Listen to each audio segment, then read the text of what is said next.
everybody. Welcome to the Downtown Kiwanis Club. I think Bill has volunteered to lead us in our Pledge of Allegiance. I was drafted. There's a subtle difference there.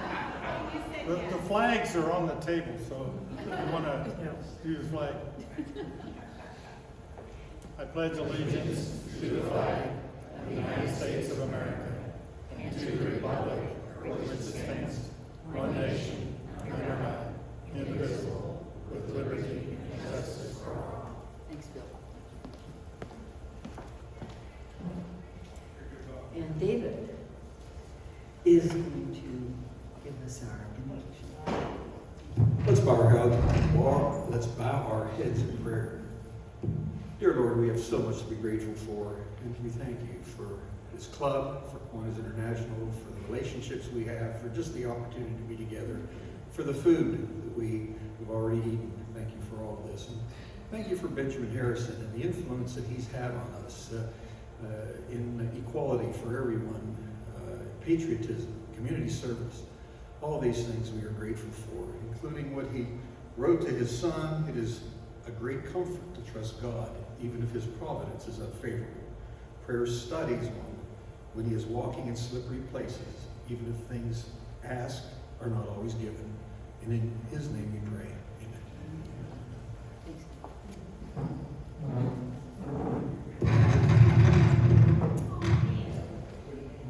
A few announcements. Roger is going to introduce our brand new member.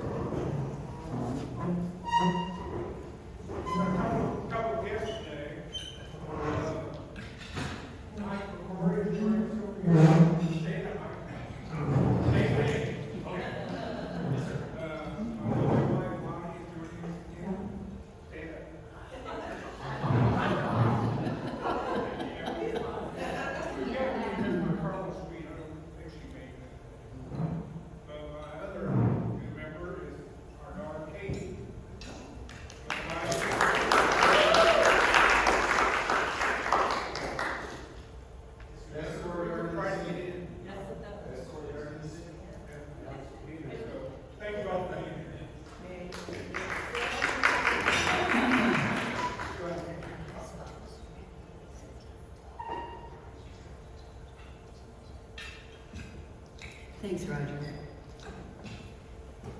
Thanks to everyone and for their commitment to Kiwanis. And as I approach the end of my presidency, I look forward to all that is ahead and you joining us to make an impact in lives of more children throughout Marion County. Everyone will be receiving a packet with your dues commitment in the coming year. I am joined by so many dedicated Kiwanians, many of whom are in the room today, but I did want to mention two very special women who are celebrating Kiwanis anniversaries this week. Marge Laughlin and Judge Sarah Evans Barker, 35 years.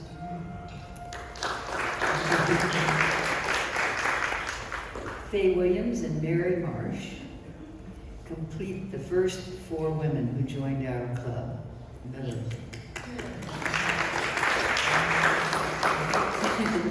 Boy, are we lucky to have worked with all 4 of these ladies. We're receiving lots of questions about the foundation grants that are available to local nonprofits that serve youth. And the applications, I remind everyone, are due on September 30th. Eric wanted me to recognize our new sponsors for the golf outing that is scheduled for September 19. Pile CPAs, On Target CPA, and Level 365 Cloud. They are joining Gelser Investment Management, Planned Investment Company, and Mary Marsh as sponsors. Again, thanks, Mary. Be sure to let the Kiwanis office know if you've signed up for one of the upcoming service projects. One of them is with the Perry Meridian Key Club at Midwest Food Bank. Another one at Gleaners Food Bank in September or October. yet another at the Indiana District Project for Riley, or at one of the many Coats for Kids slots. And speaking of these kinds of projects, I worked on the Kiwanis wagon for parents at Riley Hospital yesterday. We pushed this huge Kiwanis cart through the hallways of Riley Hospital and invited parents who were there for their children, many of whom come and not know that they're going to want to stay. So we provided toiletries and snacks, and I have to say that they were truly grateful. And it was a fun experience. So when it comes up again, I encourage everyone to consider signing up for that. Let's see now. Trina has some announcements to make.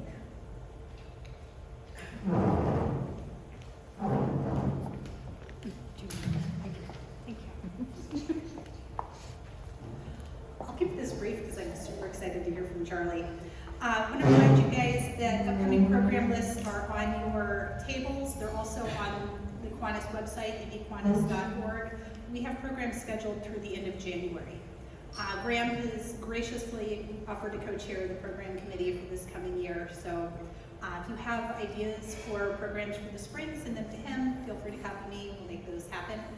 A couple of note, Drew Tower, the new executive director for Project 44, will be joining us on October 27th. Ted Green, who we've been fortunate to have visits from in the past, is bringing his new film to us about baseball legend and Anderson, Indiana native Carl Ernst. Thank you. I trip over that every time. This is why I need you here. We'll have a Zoom call with Kirsten Grind on November 3rd, talking about mental health and the former CEO of Zappos. We've just confirmed Pam Norman from the Kiwanis Children's Fund will also be here in November. And then we'll hear from Midtown Indy CEO Michael McKillop in December, talking about some of the redevelopment happening just north of us.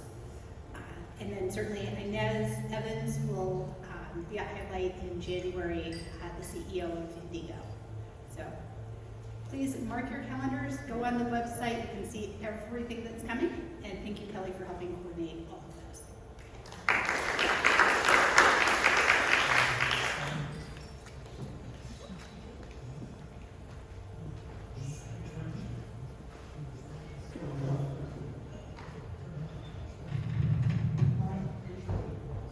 Charlie Hyde majored in history at Hanover College and spent his senior year abroad at the University of Oxford in England.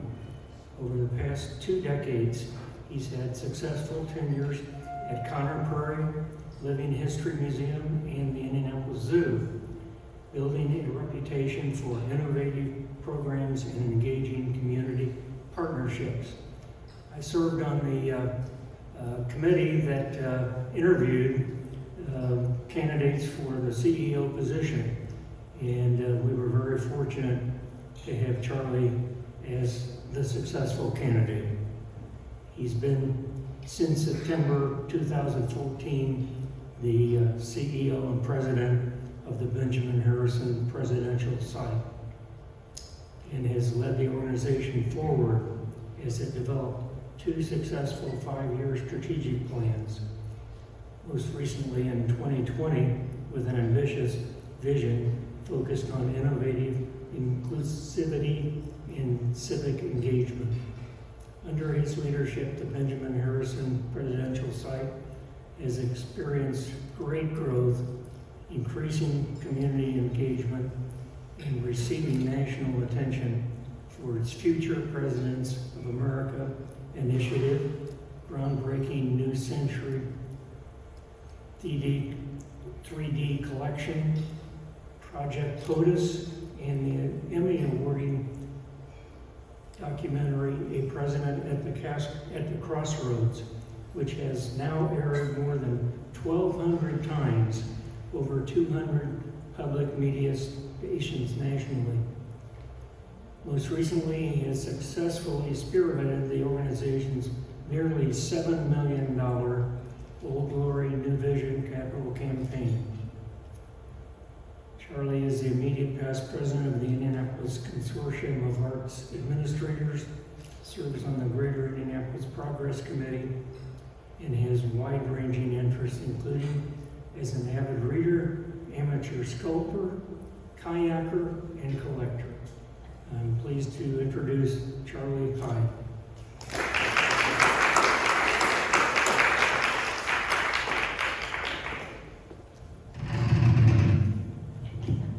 Thank you, Tom. And it's great to see so many familiar faces here. Of course, David Cease was former board chair of the Benjamin Harrison Presidential Site. So appreciate the opportunity to be with you here today and to share a little bit more about the museum and our efforts, and of course, Benjamin Harrison.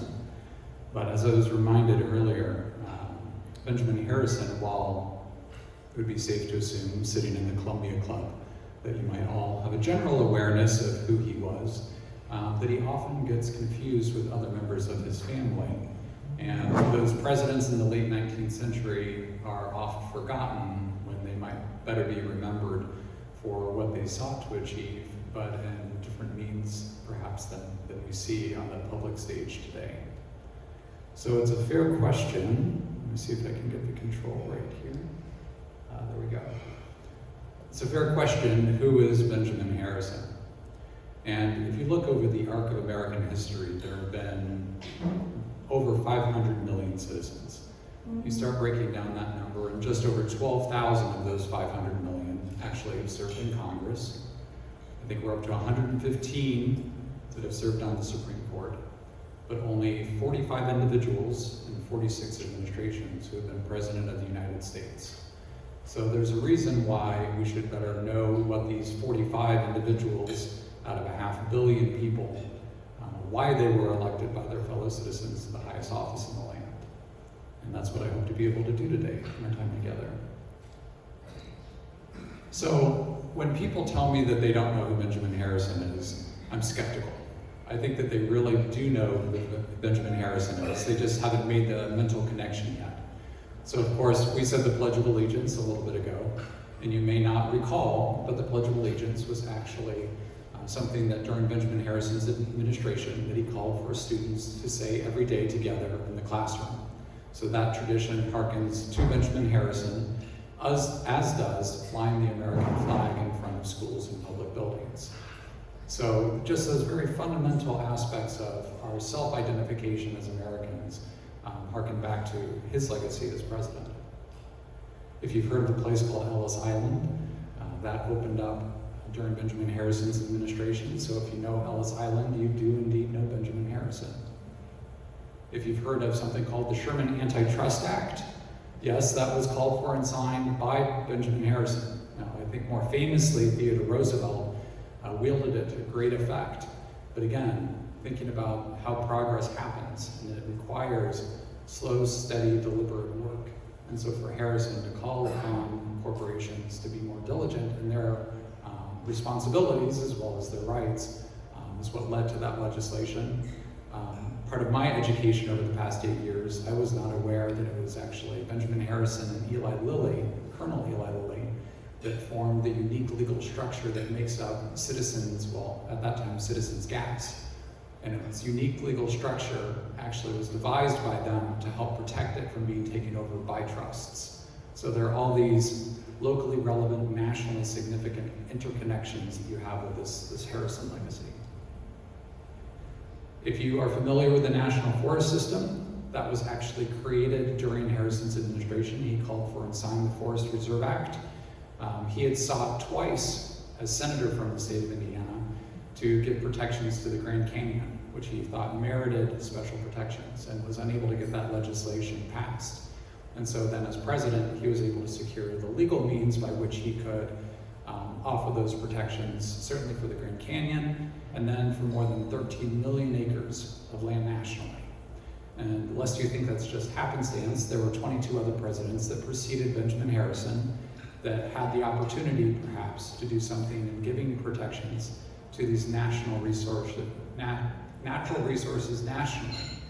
And Grant and Lincoln had given some protections to Yellowstone, but it was really Harrison that initiated this major effort that has led to America's great idea in the national park system. So I'll touch more on that. So if you're familiar, of course, with the national parks, then you know Benjamin Harrison. He helped create the 2nd, 3rd, and 4th national park, so after Yellowstone.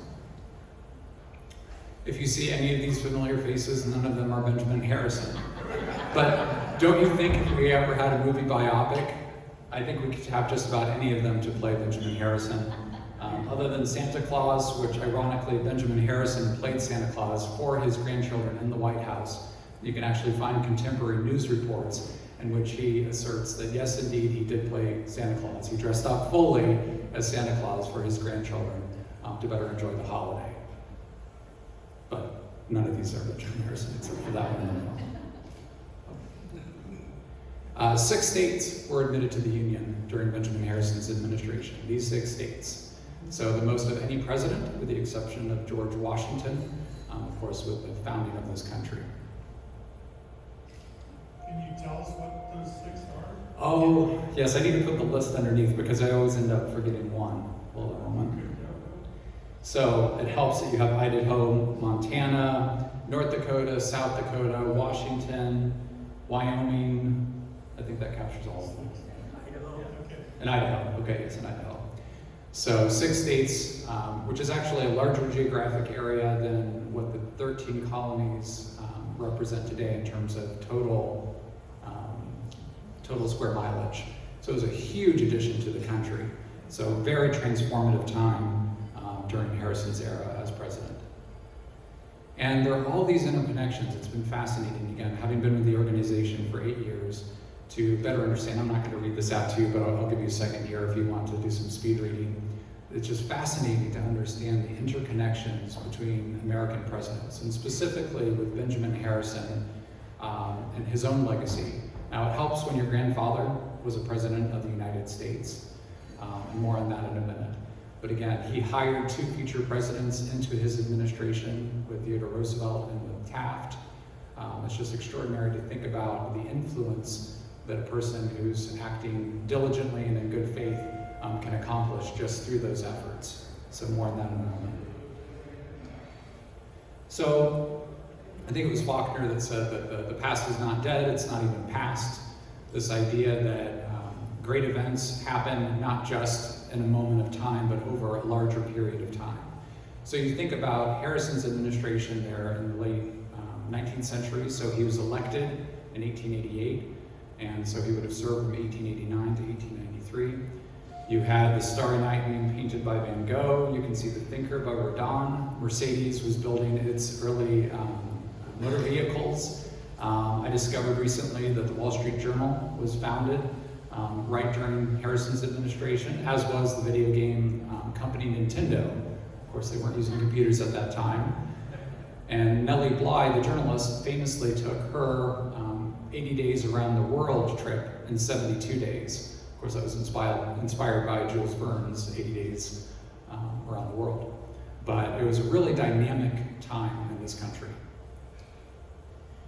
So how did Benjamin Harrison arrive at this moment? And that's really what I want to be able to share with you today, is to make sure that you have that perspective that we do as an organization as we're seeking to share this story and as we feel like it has value to the conversations that we're having today. So giving you a better sense of what informed Benjamin Harrison's efforts as a president of the United States and what in turn informs our efforts as a presidential organization and seeking to help encourage civil civic discourse.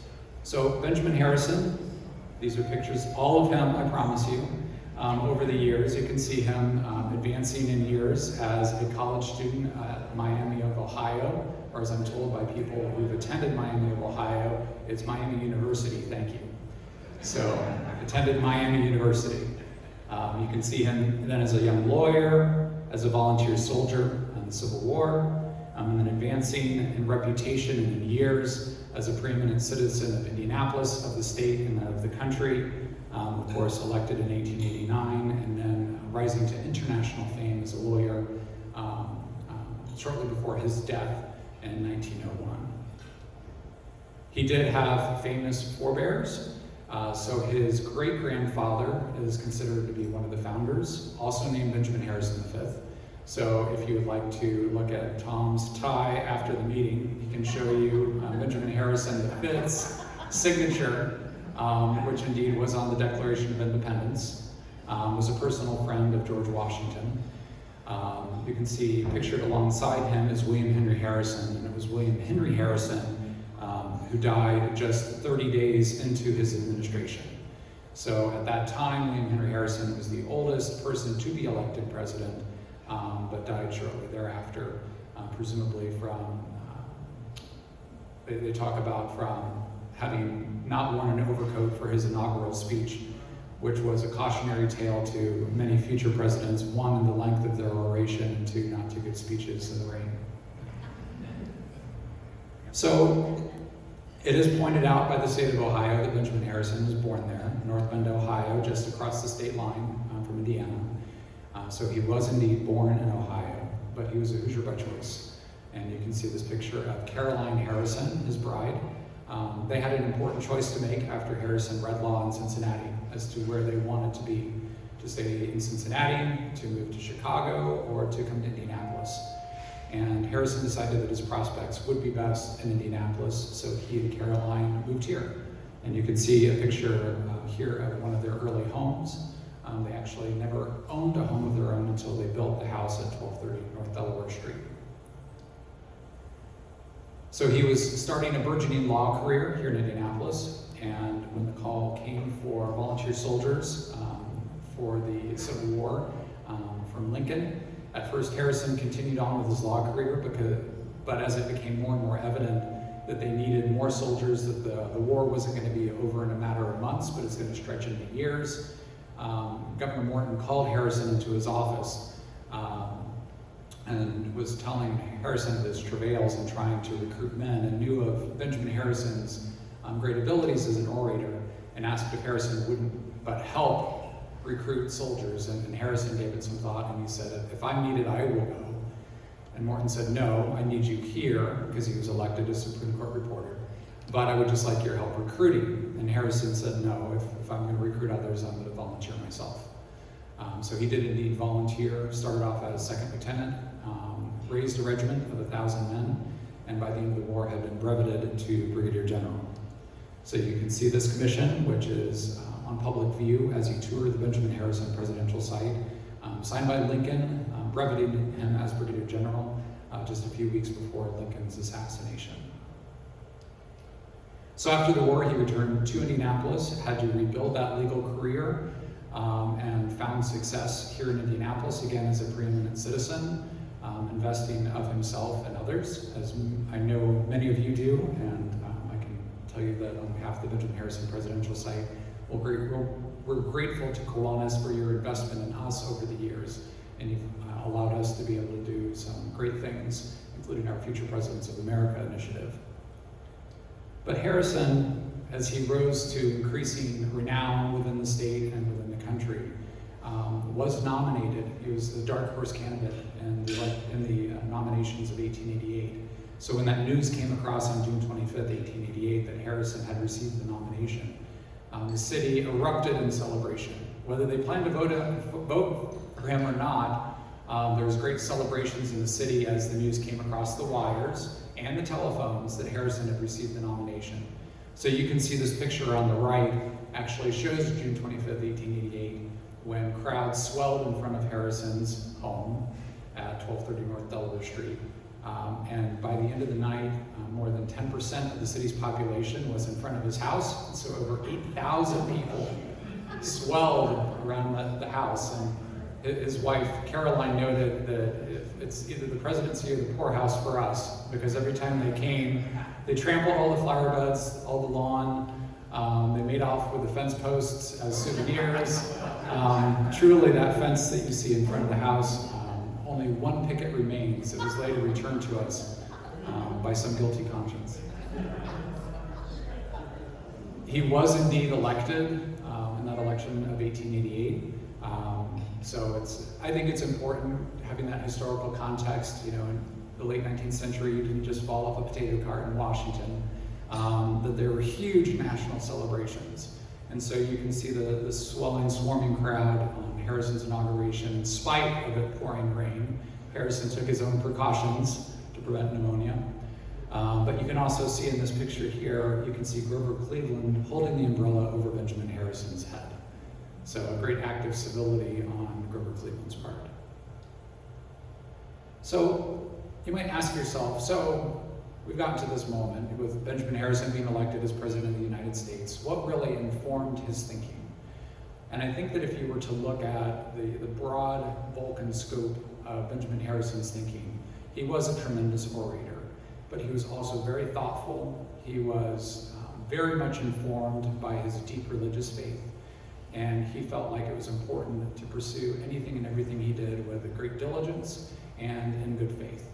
So he never sought credit for the work that he did, but he not only held himself accountable, he sought to hold other people accountable.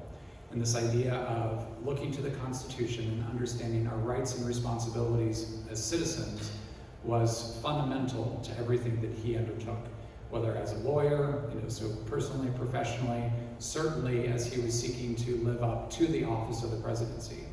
And I think in many cases where Harrison was criticized for his, maybe his cold or aloof manner as President of the United States, he was seeking to emulate George Washington. So Harrison was centennial president 100 years after Washington. And I think where Washington was seen as austere, Harrison was just seen as more aloof or reserved or distant.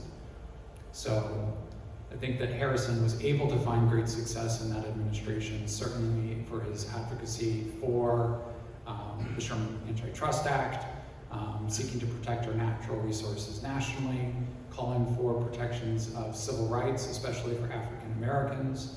So he has a great civic legacy as President of the United States. It's often not understood or appreciated in the way that it deserves. So I would encourage anyone that has a deeper interest, you can pick up a great biography of by Charles Calhoun, looking at Benjamin Harrison's legacy in 200 pages. Ray Boomhauer has also written a high school level book that's an afternoon read. We also have, as Tom mentioned, the President at the Crossroads, 1-hour documentary, 55-minute documentary that you can find streaming on WFYI or any public media station. But what does this place at 1230 North Delaware Street do today? So it's a question worth asking, and it's a question we asked ourselves. In fact, it was one of the things that I was charged with when I came to the organization in 2014. The organization has had a great reputation for many years and has had a great reputation for leadership, certainly at the board level and at the executive director and CEO level. So it gave me the opportunity to work with a tremendous staff and a tremendous core of volunteers to be able to build on that legacy in ways that would help garner greater attention for our work and certainly for Harrison's legacy and its relevance to conversations that we're having today. So some of the ways in which we've been able to accomplish that, I'd say first and foremost, is hearkening to that civic legacy that we all have, understanding the rights and responsibilities of citizenship. So I would say in some of the most fundamental ways for us to be serving in partnership with the federal court as a naturalization site for new citizens. So each year, almost 100 new citizens will naturalize at the Benjamin Harrison presidential site. Since 2015, we've been a polling site. We're now a voting center. So anyone in Marion County can do their civic duty and vote right at the Benjamin Harrison presidential site. So coming up in November, if you don't have a chance to go to your polling site, you're welcome to come to ours. And again, just in that partnership with the Marion County Election Board, we see that we're serving that larger purpose. And we're also helping model success for other organizations, helping to call them to live up to their civic obligations. It's not just calling upon the individual citizens, but also calling upon organizations that can serve in this capacity for a vital community need. And then there's a whole array of other ways that I'll be mindful of time, but I'm happy to answer any questions afterward about everything from Old Whiskers Escapes, our early reading book, to the 472-page historic structures report that we conducted, We have a lot of work underway seeking to advance, again, the idea of civil civic discourse and history education. So we have a lot of different initiatives and programs underway. We currently have as our special exhibit in the Welcome Center, No Compact of Silence, Black civil rights advocates in the Harrison era, that looks more deeply into that story of Harrison's role in the late 19th century in advocating for civil rights. We also then seek to leverage that 75-minute docent-led experience. We're open 7 days a week, probably close to 350 days a year, to leverage that tour, walking through the historic structure of which we're stewards, and getting to see that nationally significant collection of over 10,000 items, certainly through special exhibits as you tour through the museum. But what we found over the past 5 years especially, as we've expanded public awareness of our offerings, as we have refined that tour experience, we've actually climbed from, I think we're number 19 out of 150 things to do in Indianapolis, as rated by visitors back in 2015, and we're now number 2 out of 169 things to do in Indianapolis. So that's a great testament to our staff, to our volunteers, to our board, again, focusing on that experience and focusing on its greater relevance. You're not just walking through a historic structure, you're not just being seen elaborate old things from the Victorian era, but it's being put to use purposefully to help share a larger story of our country's history. You may have also noted that as you cross the state line, Indiana does indeed claim Benjamin Harrison as one of its own. For a time, it only said Lincoln's boyhood home, which we're all grateful that Lincoln spent part of his childhood here, but Benjamin Harrison is the only president elected from the state of Indiana. So that was overdue, and we appreciate the partnership with the state of Indiana making sure that recognition happened. So as Tom mentioned, we're focused as an organization. Our mission is really centered around the idea of helping encourage public participation in the American system of self-government. So finding the ways in which we can make those connections, we can share that story, we can give the greater relevance that's needed, the context that so many people are seeking and understanding their rights and responsibilities as American citizens.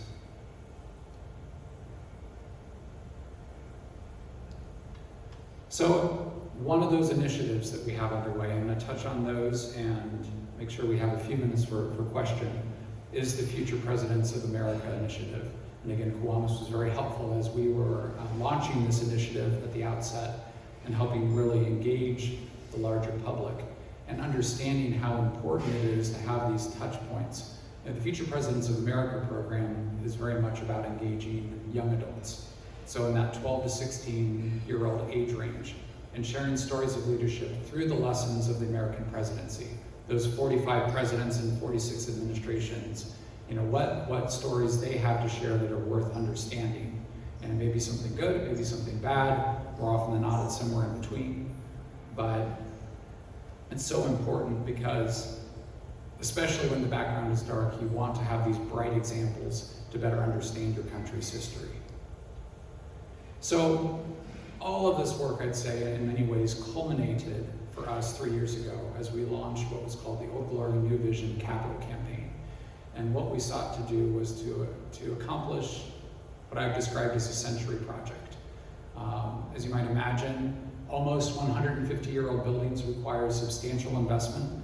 We have great partners in the Arthur Jordan Foundation with the continued maintenance and care of that structure, but it required substantial additional investment, as we discovered from that 472-page historic structures report. And so what we were able to announce in the spring of 2021 was a $6 million capital campaign that would allow us to make substantial improvements to the grounds, to the historic structure, and better enhance the way that we were able to share our facilities, our resources, our collections with the general public. So I think everyone here is familiar with our location there on North Delaware Street. But what I think is remarkable, and this is a great testament to our supporters and to our board, is you often see renderings of what may happen from a capital campaign, and they're wildly divergent from what actually happens. I think this is one of those rare instances in which we were able to maybe even exceed the scope of the renderings that were initially thought out for our capital campaign because of the huge outpouring of support that we received for those investments. So ultimately, through that capital campaign, we were able to raise over $6.868 million that we're investing directly back in the historic structure and in the 2.5 acres that we have right there on North Delaware Street. It's also allowed us to create what's called the Neighborway. This is a view as you're looking north toward the Harrison residence. This gives you a peek at the Sarah Evans Barker Citizenship Plaza. If you didn't hear that announcement, we were able to honor Judge Barker for her substantial role in advancing civil civic discourse. You can see there kind of a sky view then of that space, and the Johnson Floyd Presidential Commons, leading up then to the Stan and Sandy Hurd Presidential Promenade, approaching the historic structure itself. This is the Neighborway. It reconnects Delaware Street to Pennsylvania Street, and that was cut off by the interstate when the interstate was built 50 years ago. So giving direct pedestrian and bicycle access. So it's our own little bit of Georgia Street there adjacent to the museum. And it doesn't stop there. So we're also working within the historic structure itself and making substantial improvements, especially to the 3rd floor, as we're able to share that nationally significant collection of over 10,000 artifacts. As many of you probably know, as you tour through the museum, 75 to 80% of what you see is actually original to the Harrisons themselves, which is an extraordinarily high percentage for a house museum, let alone one that represents an American president. But this then in turn allows us to share that collection with researchers, with students, with visitors that want to delve more deeply into the story of our country. So I mentioned our Future Presidents of America program. This is the 2022 class of future presidents. Just a tremendous program, and again, I'm happy to answer any questions about the specific programs, but be mindful of time here. I do want to touch upon a few other things like our Project POTUS initiative. More on that in a moment, but it seeks to, at a national basis, engage middle school students in their understanding of the American presidency through creating 1-minute videos, which are in turn judged against each other, and the best one is actually selected and awarded a prize. So in this inaugural year, we were able to award over $5,000 in prizes from these videos that we'll receive from across 8 states by close to 300 students. So we'll continue to grow that program going forward. All you have to do is go to projectpotus.org and you can see some examples of that peer-to-peer education that's taking place through that initiative. Much to our surprise, Millard Fillmore won. Who would have thought? We really were shocked by that one.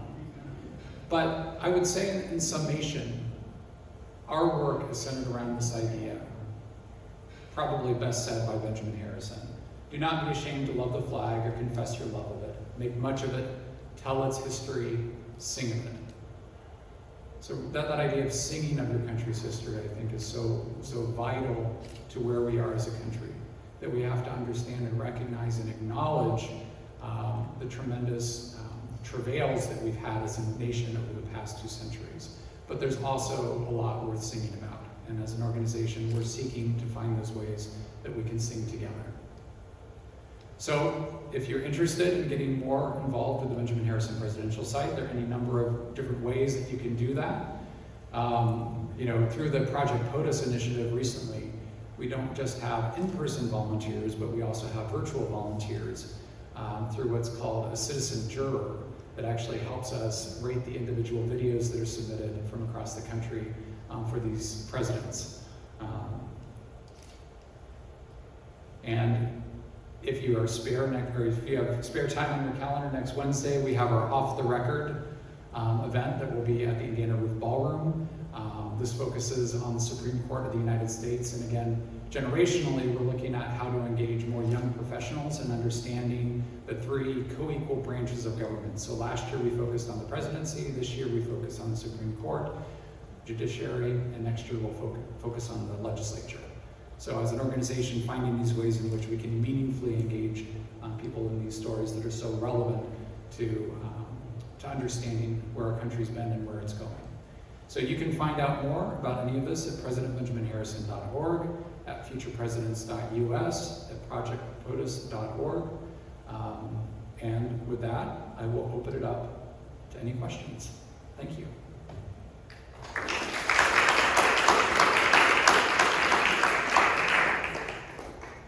Yes, sir. I have a question about the site.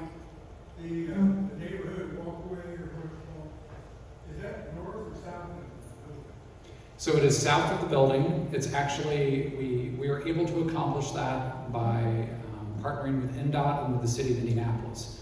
So it's right where the off-ramp comes from 6570. So we're literally at the crossroads of the crossroads. Not just in American history, as you can see, but also with our location adjacent to the interstate. So it's where the off-ramp comes on to Pennsylvania Street and Meridian Street.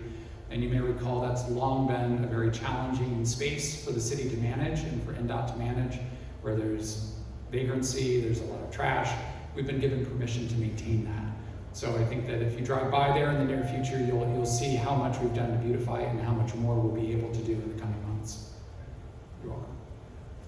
I think they might be interested in how many school children come in an average year, not a pandemic year. So apart from the pandemic, we typically see between 17 and 18,000 school children each year come through the Benjamin Harrison Presidential Site. And we have about 30,000 visitors total that come through the museum. So again, in a 10,000 square foot structure, I did the math before the pandemic, and I realized that we were utilizing per person the square footage more highly than the Children's Museum was in their square footage. So it's no critique of the Children's Museum. It's just that with a 10,000 square foot house, it's extraordinary what our team does in terms of helping share the country's history in a way that's locally relevant and nationally significant. Did Benjamin Harrison have any connection with the Columbia Club? I recall. Yes, and in fact, Yeah. yes, thank you for teeing that up. So Columbia Club was actually founded as a marching club in support of Benjamin Harrison in 1888. So apparently they had such a grand time afterwards, they decided that they needed a building. And so I believe this is the third structure that constitutes the Columbia Club. And so you will, for that reason, find many examples of Benjamin Harrison campaign memorabilia, political cartoons, some items that I think from the White House downstairs in the lobby. But yes, so they have that shared connection with Benjamin Harrison. What does a basic membership cost? What a wonderful question. I swear we didn't discuss this before the meeting. So for $45 a year, that's point of entry for membership to the Benjamin Harrison Presidential Site, and you're helping us advance all of this work. So if you want to or are able to give more generously than that, of course, there are plenty of additional opportunities through program support, through membership, through annual support campaign. We don't receive any direct federal support, tax support, and so we are 501c3 and privately funded and operated. So every bit of support truly counts and help us advance our work. The school cannot afford to come visit other provisions to get the word out. So that's a great question. We have an initiative called In Pursuit of State Pride that has done just that, that has enabled schools that aren't able to pay for school field trips to be able to do so. That funding grant concluded in the past couple of years under the pandemic. We've continued that initiative with the organization absorbing those costs directly. We are going to be seeking additional support from a grantor to help us underwrite that initiative going forward because we feel like it's so valuable. We're currently partnering with Lawrence Township Schools. It's the signature field trip for the entire district. Every fourth grader attends the Benjamin Harrison Presidential Site. So every fall we have to brace for 1,000 fourth graders from Lawrence Township. My children go to Lawrence Township Schools, so that's no slight to Lawrence. Might mention about Caroline. Yes, so in the scope of this, there's so much that I could share another entire program on Caroline Harrison, but I would encourage you to go to our website and find out more about her. certainly the tremendous legacy that she's left through the White House, as the White House Historical Association acknowledges with historic preservation, the White House China Collection, electrifying the White House, her efforts to seek to expand the White House. So I'm happy to answer any questions afterward that you may have. Well, thank you again, and I believe I've stayed under my time. Perfect.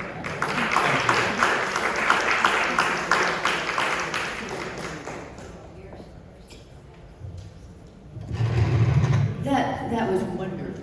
I have to admit that the last time I visited the Benjamin Harrison home, I probably didn't pay much attention and was probably being very naughty at the time, but you have encouraged all of us, I think, to not just drive past as we've done thousands of times, but to come and stop and visit and take in all the history that you've told us about. We would like to thank you for being a part of us today by giving a donation in your honor to Any Given Child Indy, an ex-Council of Indianapolis initiative to ensure that all 22,000 IPS K through 8 students have equitable access to the creative arts. Wonderful. And I'd like to present you, if I don't tear it, with this certificate, and thanks for your coming to join us today. Thank you so much.